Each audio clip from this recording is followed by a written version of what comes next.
Whole Hog Sports presents the basketball podcast of Mid-America, the premier Arkansas Hoops podcast, brought to you by Landers Toyota of Northwest Arkansas. With Whole Hog Sports basketball analyst Scotty Bordelon, here's your host, Matt Jones. The Razorbacks got back on track this week with an 87-43 win over Missouri. I don't think anybody saw that one coming. They'll play again Saturday at LSU. The Tigers, one of the SEC's best teams this year, should be an interesting matchup. The Razorbacks will go to Baton Rouge without Eric Musselman. We're going to talk about that today with Bob Holt of the Arkansas Democrat-Gazette and Scotty Bordelon of Whole Hog Sports. I'm Matt Jones. Musselman is going to miss 2 games at least after he underwent surgery to repair the rotator cuff that he's had injured for most of this season. He had hoped that he could put off the surgery until after the season, but said that it had just been bothering him too much. And so he's not going to coach for the Razorbacks at LSU on Saturday. He won't be with them when they play South Carolina next Tuesday at Bud Walton Arena. Keith Smart, the former NBA head coach, first-year Razorback assistant, he'll be the Razorbacks interim head coach for the next 2 games, and that begins Saturday in LSU. Baton Rouge is Smart's hometown, Bob, and so this is really an interesting game for him.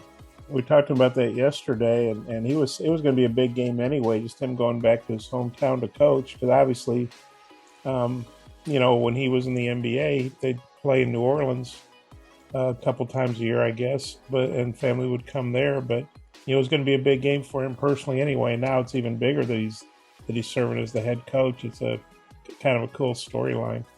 This won't be the first time that Musselman hasn't coached the Razorbacks. Last year when they played Abilene Christian, he was out with COVID protocols. David Patrick was the interim head coach in that game. Scotty, how much do you think it affects the team not having Musselman on the sideline for these games? Yeah, I mean, I think it's going to be different, like the makeup of the in-game huddles, and you're looking for a different person to get direction from now, and everybody just slides up a seat. So it's going to take maybe a little bit of getting used to, just from a player's perspective, and then maybe from a coach's perspective too. Like maybe they get a little bit more added onto their plate with,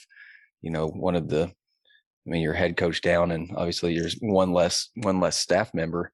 I feel like that is probably going to be super involved in what's happening, but maybe that's not the case. Maybe they do slide up somebody who's maybe in like a secondary role to maybe more of an on the court coaching type role.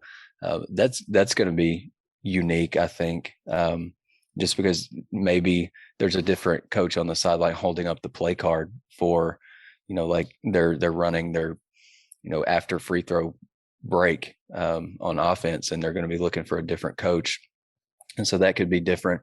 But I think one thing that is in my mind, like, is going to stay the same is like Eric is still going to be, I think, involved in this LSU prep. Like, I don't think he's going to miss out on any of that.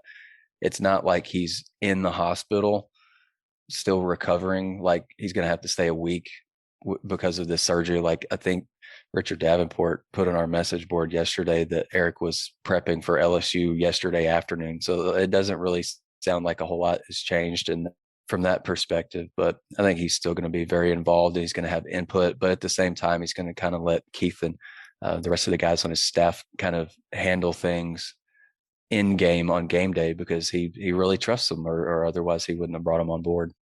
And it's a little different, but Arkansas has had some experience with coaches not being there this year. Smart missed 2-3 games in COVID protocol back in December. Yeah, he missed the Charlotte game at home, and then he didn't travel to the Oklahoma game in Tulsa.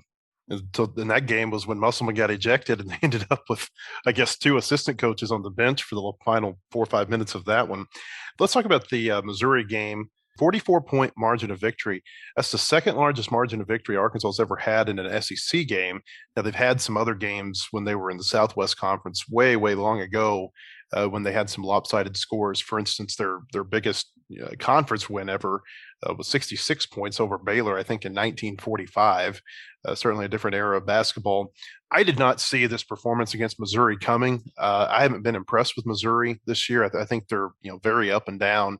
And it's just amazing to me that they could beat Alabama on Saturday and score 92 points, and then they turn around and they score 43 in a loss at Arkansas. But to me, it was more about what the Razorbacks did. It just looked like a completely different team. Didn't see Missouri penetrating and getting those kick out looks against the Razorbacks like so many teams have done over the last 4 or 5 weeks. It was just really, they beat lesser teams by a lot less, pretty of a kind of performance Arkansas did. I thought it was the best performance I've seen from them this year. Oh yeah, I think that was easily their best game. They played a really good first half against Kansas State. I think we're up by 18. They've had some other, good performances, but and like you said, Missouri's been up and down. I mean, they've been hammered by Kansas and Illinois, who obviously are really good teams, but they'd beaten Alabama. Alabama had to be watching that game thinking, how do we lose to these guys, But I do think a lot of it, Missouri's not a particularly good shooting team, and they missed a lot of threes, but I think a lot of it was Arkansas. I mean, and they just got in from the get-go. I mean, they're up, 26-3? And then they really, to me, what was impressive was they really didn't let up. I mean, they led by 34 at halftime. They won by 44, and that was with, their bench getting in at the end of the game. A lot of times you got to lead that big. Well, number one, how often do you have a lead that big at halftime? Not very often. And then two, to really keep the foot on Missouri's neck or throat or whatever. I thought that was impressive, and it was just Eric started an unorthodox lineup with one guard, four forwards, and it really worked out well. And the other players seemed to respond. Everybody that came in, played at a high level too. I thought the Missouri's last two games is a perfect example of why Eric says all the time that each game takes on its own identity and no two games are the same. So, I mean, you get it's really, really hard for me to believe that the Missouri team that we saw on Wednesday actually beat Alabama last weekend. It just it didn't seem like they could walk and dribble the basketball at the same time. It seemed like Missouri would get the ball somewhere around the rim, one of the few times that they would actually get it into the restricted area, and then they would try to power dribble and they'd kick it out of bounds, or they would throw. I saw one example of dribble penetration, and the guard he thought he was kicking to a teammate in the corner, but there was nobody there. And Missouri it was like a comedy of errors from them. But at the same time, Arkansas played really well. That Bob mentioned that starting lineup, they outscored Missouri 18-3 in their, I think, 5:21 on the floor. They turned Missouri over 4 times. And for Arkansas, that lineup had 4 assists in that 5+ minutes that they played. So it was really unique. And, you look at that lineup and you're kind of wondering where the scoring was going to come from outside of JD. Like Audice Tony's had a couple of nice scoring games, but he's not a guy that you're counting on for 14, 15 points a night. I thought Jalen Williams and Kamani Johnson did a really good job of making themselves available early in that game, whether in full rim runs off pick and rolls or short rolls. And the first bucket of the game came from Jalen. It was just inside the right elbow, short roll, floater, pretty. And the second bucket was JD finding Kamani at the rim after he picked and ran all the way into the restricted area. It's really good. And then Jalen hit JD for a 3. And they're up 7-0 like that. I thought it was a good idea for, when you're flooring like a guard with 4 forward type guys, you've got to intentionally have some off ball movement or your offense could get really stagnant, because it seems like there's only one guy who could really create for others on a consistent basis. I thought that was a good idea. They were moving with purpose off the ball. I think that really got them off to a good start, but defensively they were really good too. And Trey Wade held Missouri players to 1 of 10 from the floor when he was the nearest defender to a shot. So he was not only terrific offensively, I think with a season high 17, but on defense, man, he was kind of everywhere. Arkansas finished the game 28 of 45 from 2-point range. I was really impressed with how they shot inside the arc. Still not a very good 3-point shooting team. I think at this point, that this is not a good 3-point shooting team. That's not going to win them a lot of ball games. It might win them a game here and there, but 4 of 19 from three. But what I thought was good was that they limited their 3-point looks. And I think a couple of those 3-pointers came in the closing minute when they got some walk-ons in and they were trying to, kind of get their moment. 19 of 26 from the line.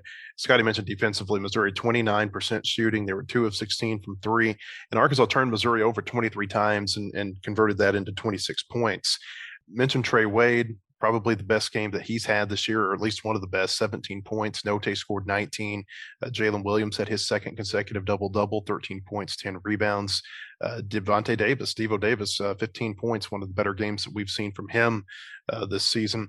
It seems to me, guys, like, and I didn't mention Stanley Amude in there, who had a couple of good games since conference play started. He fouled out early in the Texas A&M game, and we'll talk more about the Texas A&M game here in a few minutes. But it just feels to me like there are pieces for this team. Now, can they just kind of put it all together? The Missouri game might have been the first time that we've seen them put it all together against a real quality team this year. Can they do that against the LSUs and some of these better teams that they're going to see moving forward? Well, LSU is obviously a lot better than Missouri. They didn't play a real tough non-conference schedule and they were undefeated. And you think, well, yeah, they're pretty solid, but are they really good? Well, yeah, they beat Kentucky at home. They went to Florida and won, where Arkansas hadn't won in a million years. Their only loss is at Auburn, Auburn might be the new number one with Baylor losing and UCLA losing. If Auburn wins, I'm not even sure who Auburn plays Saturday, but if they win, I'm tempted to vote them number one. I really am. We'll see how that goes. But yeah, LSU's for real. And the thing is, under Will Wade, they've always been pretty good at scoring, but their defense has been very suspect. And and this year they've bought in. I think they're number one nationally in field goal defense. They're number one in steals. So that's going to be a tough assignment for Arkansas for sure. But at least, if you're Arkansas, I think right now you feel like you're going there. You're feeling good because everybody might say, well, you beat Missouri at home, big deal. But I don't care who you're playing. You beat a conference team by 44 points. You got to be feeling pretty good about yourself. And even without Eric being able to go, like Scotty said, he's going to be involved. Keith Smart isn't your run-of-the-mill interim head coach. He's been an NBA head coach. I mean, how many schools can replace a former NBA head coach with another former NBA head coach? I mean, I would think Arkansas is probably the only one, although I haven't researched that. But so, it's going to be a really tough game for Arkansas. I mean, I think LSU is the best team they've played this season. And it's on the road, so I'm sure LSU will be favored. But if you're Arkansas, at least you're going there feeling like you got a shot at them. If they lost to Missouri, I mean, let's face it, that would have been disastrous. And so not only to beat them, but to really hammer them like that, Arkansas's got to be, packing some confidence going to Baton Rouge. To me, going into this weekend, there's a couple things. Like Keith Smart said Thursday that he would like to keep the same starting lineup that Arkansas ran with on Wednesday against LSU. So if that's the case, we need to see if Kamani Johnson is going to be available for that game. It looked like he rolled or sprained an ankle pretty bad the other night. I feel like Kamani is one of those guys that is not going to come out of a game unless he's like really, really, really struggling with it.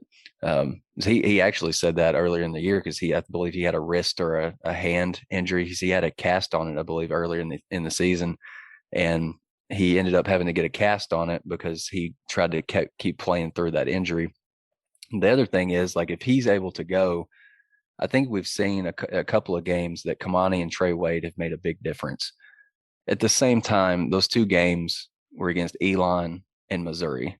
And no offense to, like, I think what those guys have done is great. Like, they've infused a lot of energy and a lot of toughness, and they've scored the ball fairly well, which kind of surprised me a little bit. But they've given Arkansas like a sense of toughness when they've been on the floor. But LSU is a different animal.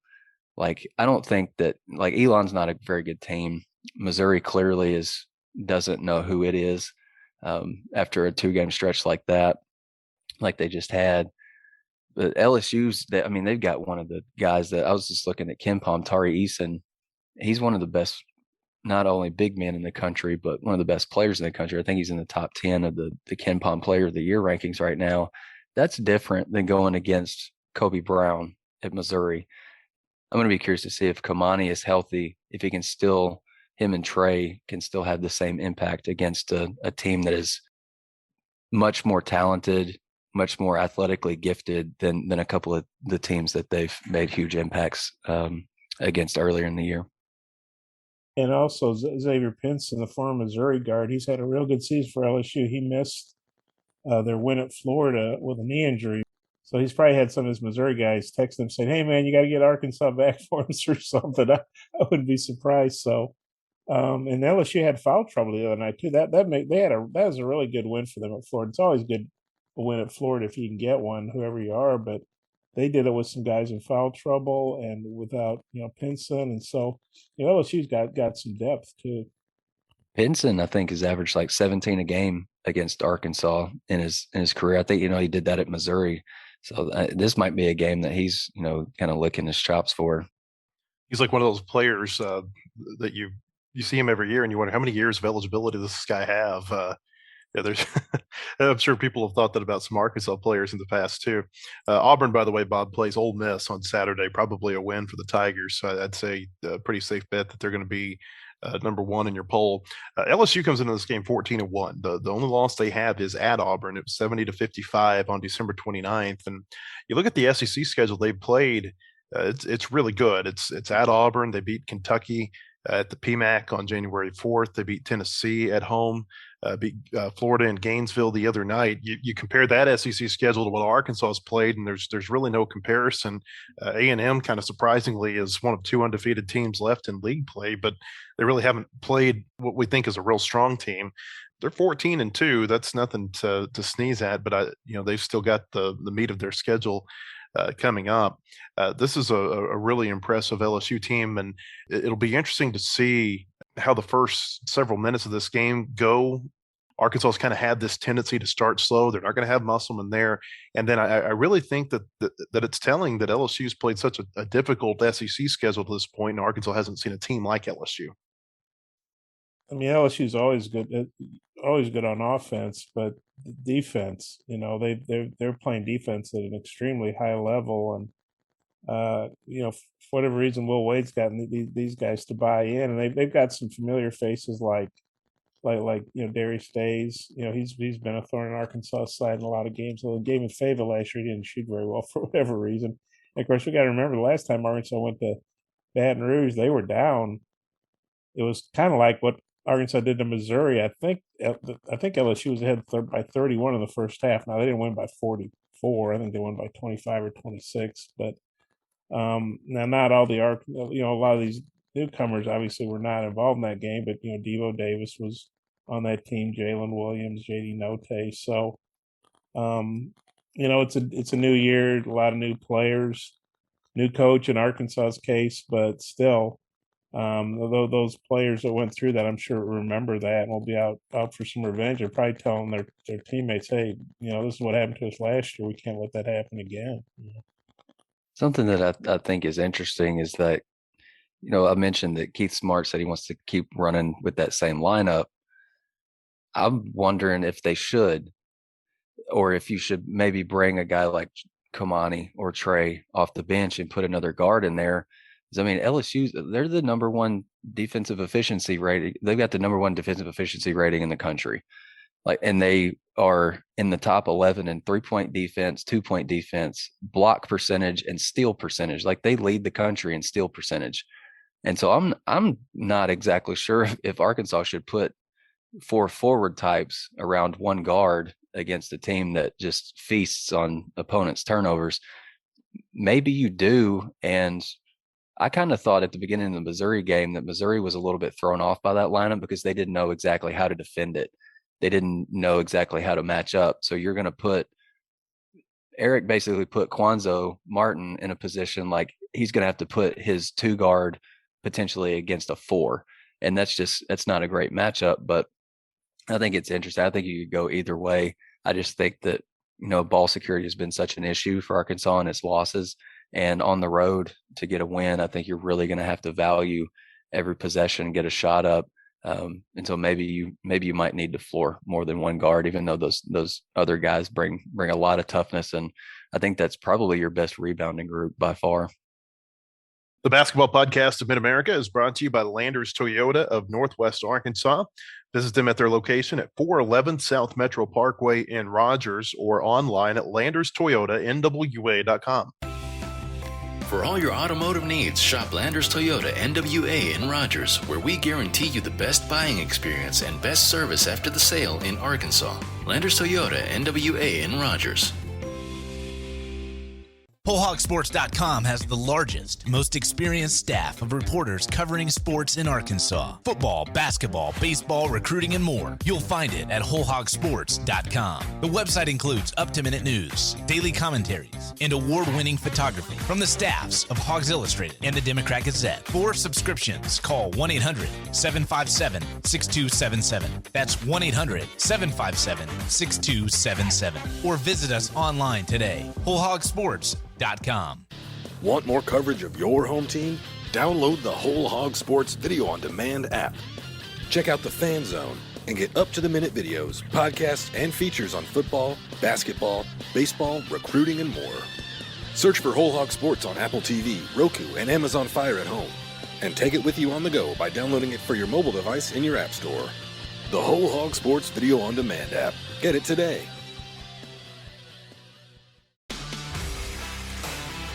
Some good news for Razorback Recruiting this week. All 5 of Arkansas's signees in the class of 22 have been nominated for the McDonald's All-American game. Now, that's a difference. There's a difference between nominated and actually being selected to play in it, but I think that's an acknowledgement that there are some really talented players in this 22 class. Some of them you figured were going to be, the Jordan Walsh, the Nick Smith. Those are 5-star recruits. But I was a little surprised, Scotty, maybe to see Barry Dunning and Joseph Pinion and Darian Ford on there. They're all 4-star recruits. They're all really good players. But I mean, the McDonald's All-American, that's the best of the best. And there's no guarantee they're going to get to play in that game. But I think it's a pretty good indication that Arkansas is doing something right in their high school recruiting. Oh yeah, they absolutely are. And I think we may have talked about this in the past on the recruiting pods with Dudley when Arkansas got Nick Smith and Jordan Walsh. Like, it wasn't too awful long ago that we thought Darian Ford or Joseph Pinion was going to be kind of the prize of this recruiting class, but Arkansas went a step above that. Not to say that the other guys are not good players, because they're terrific players, but they went and got a couple 5-star guys. Like, that's pretty impressive. I think Barry Dunning and Joseph Pinion and Darian Ford, I think those guys were given nomination nods, and there might be a decent chance that they sneak into that game, because I think they're clearly several of the best players in their state. I think Barry Dunning probably is if he's not, he's probably top 2 or 3 players in his state. And so I think you give a nod to those guys that stand out and where they come from. If it weren't for Nick Smith, Pinion or Ford would be the best player in Arkansas. Smith's kind of one of those once every 5, 8, 10 year type players that's come along inside the state of Arkansas. I wonder, Scotty, do you think that that what's happening this year with this team and the success that they've had in recruiting this high school class, do you think we're going to see a different type of Arkansas roster in the years moving forward with Eric Musselman? Do you think maybe the struggles they've had assembling this team in the offseason makes him rethink having so many graduate transfers in general? I don't think so. Like, I think that Eric is going to always hit the transfer portal, because you can obviously strike out swinging going to the portal.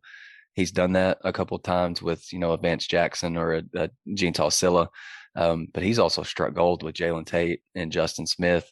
And I'm still kind of holding out hope that Stanley Amude is really going to get with it, because I think he's might be the most talented guy on Arkansas's roster. He's just not been, I don't know, he just hasn't found like his place consistently. He's been starting, he hasn't been starting, his minutes have been kind of fluctuating, his production fluctuates too. I just think that there's value in getting guys from the portal who have experience that can kind of let that experience kind of bleed down the roster to some of the young guys. I thought that's what Justin Smith did so great last year, like late in games when, there's not really a whole lot to play for. Arkansas is up. Justin Smith's in the game trying to teach a Moses Moody and a Devo Davis, this is what you do and this is what you don't do in these situations. And by the end of the year, those were two of the better guys on your roster, in part because of a grad transfer's leadership. I think when you go out and get a couple 5-star guys and they stick with you, I think that gives you, a little bit of cachet to continue going after those guys. I think you'll still be able to get them, and then you pair those with some fits from the transfer portal. I think you've got a chance to have a really good roster. I think that's probably what they'll do moving forward. Well, and you look at the Missouri game the other night, J.D. Note and Trey Wade, they're both transfers, and they were their leading scorers in that game. They've gotten a lot of production from transfers this year. I guess they have to, with how many players that they lost off of last season's team. This is really a team that was built through the transfer portal. Razorbacks lost 86-81 at Texas A&M last Saturday. We haven't had a chance to talk about that game. I was really impressed with the way Arkansas closed that game. Now, of course, they had some struggles leading up to that point. They started really well, one of their best starts of the year. Probably, if the Missouri game wasn't taken into consideration, the A&M game might have been their best start of the year, especially given, Bob, that it was on the road. But then A&M, they climbed back into it before halftime, and then they really hit Arkansas hard in the first 10 minutes or so of the second half. Quentin Jackson made a shot for the Aggies with 11 minutes left in the game, and that put them up 65-48. And it really felt like Arkansas game was over. And lo and behold, Razorbacks came back, with a vengeance in the final 4 or 5 minutes. They got within a point. They had a chance, I think, to tie the game. It was a really impressive comeback. Just kind of dug themselves a little bit too big of a hole. Yeah, like that was a weird game. Arkansas jumps out 20-9, and Amude was really scoring well, and JD was scoring well. Of course, JD ended up with 31, and then like I say, A&M was ahead by 2 at halftime. So Arkansas was still right there, but then A&M had, I think it was a 16-0 run, and you thought they were in total control, and A&M seemed like they just got stagnant on offense. They kind of they got a big lead. They I don't want to say they stopped playing, but I think they lost some of their edge.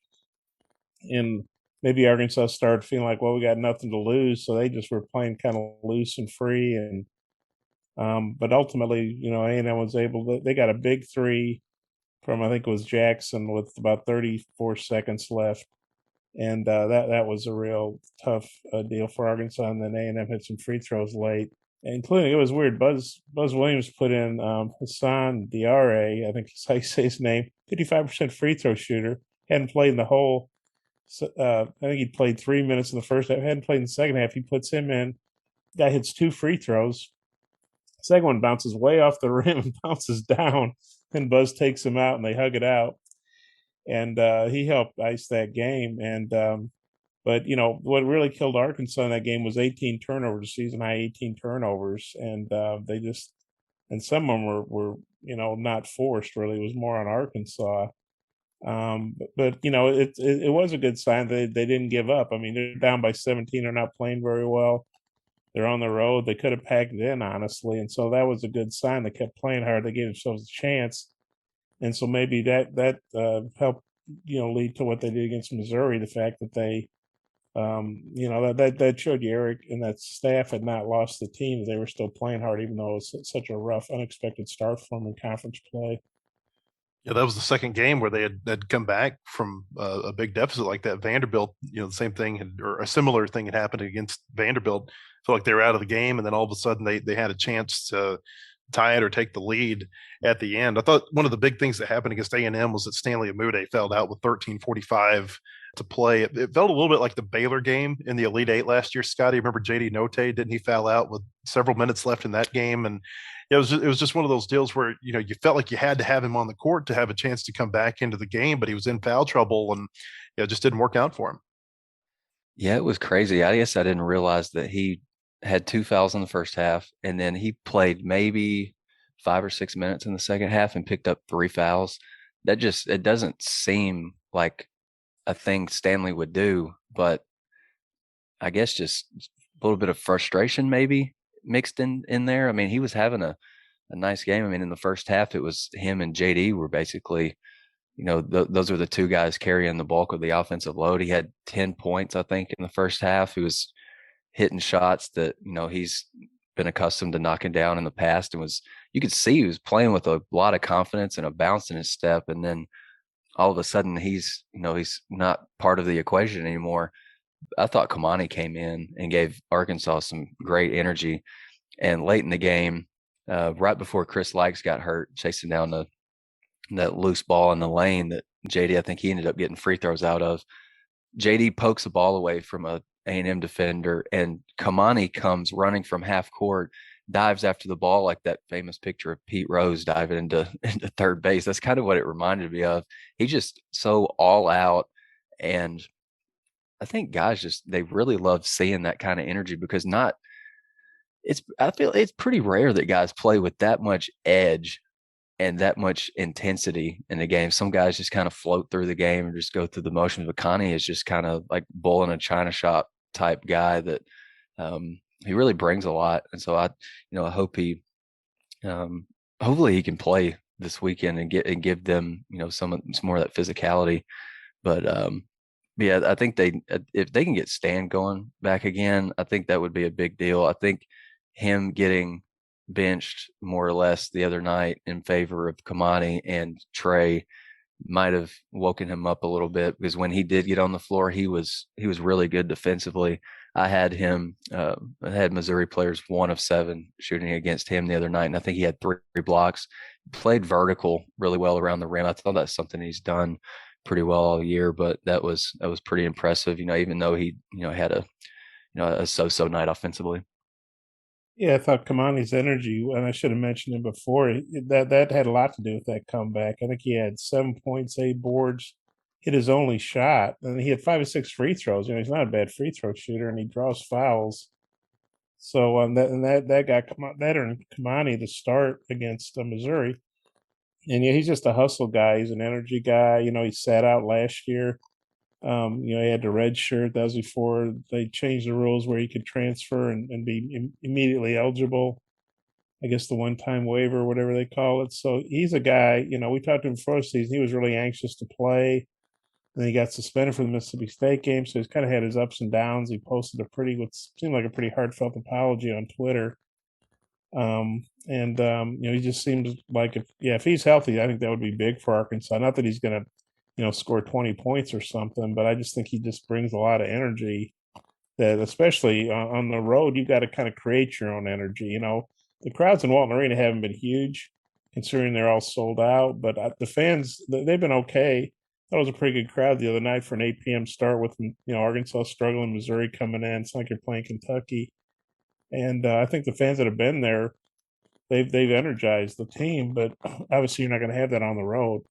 JD Notae, since he came back from the Mississippi State game, has scored 16, 31, and 19 points, 50 points in the last 2 games against Vanderbilt against Texas A&M and Missouri the other night. And in those 2 games, 17 of 37 shooting, 7 of 15 from the 3-point line. He's done a pretty good job of getting to the free throw line as well. Looks a little bit like a different player since he's come back. Yeah, he looks good. He looks like he's got his legs back, no doubt about it. You knew, at a certain point, JD had been struggling so much from 3. And you look at some of his past numbers, like at Jacksonville, I think he shot better than 40% from 3 one year. So he's more than capable of knocking threes down kind of in bunches. I think he's taking better threes. I'm not done cataloging all the shots from the Missouri game the other night. But going into the Missouri game in SEC play, so I guess he'd played 2 games at that point, he was 3 of 3 from the top of the key on catch and shoot looks. Those are great shots. I feel like he should take more of those, less off the dribble, pick and roll, left wing. Like those are the shots that kind of really, really, anchor his average down. I think his shot selection has just been pretty good. And, he's so good at taking guys off the dribble. He kind of keeps them on their heels a little bit. And he's also got range, like last year shot better than 40% from 3+ feet beyond the line. So he's got really deep range. And I think he just kind of keeps defenders on their heels a little bit, and he's really making them pay. Arkansas and LSU, Saturday, 1 o'clock is going to be the tip-off time. The game's going to be televised by ESPN2. Come to wholehogsports.com before, during, or after the game. We'll have plenty of coverage. We'll be back, Bob, Scotty, and I will, with another podcast next week. Hope you'll subscribe to our podcast. You can find it on Apple or Spotify or your favorite podcast store. Just search Whole Hog Radio. That's 3 words, WHOLEHOGRADIO. Leave us a review. It'll help others find our podcast. For Scotty Bordelon and Bob Holt, I'm Matt Jones. We appreciate you joining us, and have a great weekend, everyone. The proceeding has been a production of wholehogsports.com. Look for our latest podcast on iTunes, Spotify, or your favorite podcast store. And visit us anytime at wholehogsports.com for the latest news and commentary.